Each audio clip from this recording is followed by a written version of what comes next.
kacbada waxaa dhisay nebi ibraahim iyo wiilkiisa ismaaciil calayhi salaam. qisada dhisitaanka kacbada iyo xiriirka ka dhexeeya nebi ibraahim si aan u fahamno waxaa qasab nagu ah inaan taariikhda meel fog aan ka soo bilowno asalka ibraahim calayhi salaam.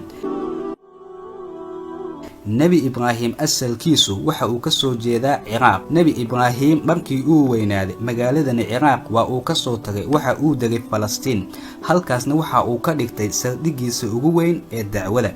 sidoo kale nebi ibraahim waxa uu ahaa qof safaro badan oo dhulal badan marin jiray. safaradani mid ka mid ah ayaa ibraahim uu ku tagay dhulka Masar.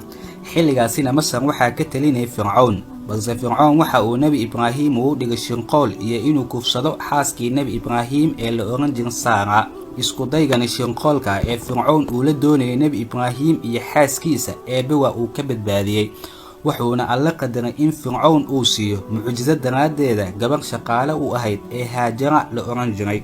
nebi ibraahim waxa uu guursaday Haajara isagoo horeyna u qabay Saara, balse Saara da'deeda aad ay u weyneed, sidaas darteedu ma aysan dhali jirin, balse gabadhani Haajara waxa ay qaaday uur. culimadu waxa ay sheegaan in uurka gabadhani cusub ee Haajara uu masar ku riday xaaskii hore ee Saara ilaa Ibraahim uu kala dheereeyay labadani dumarka ah. Haajara waxa uu dejiyay Xijaas, meel geed weyn hoostiisa oo lama degaan ah, wax biyo iyo geedo kale oo halkaa ka baxana aysan jirin.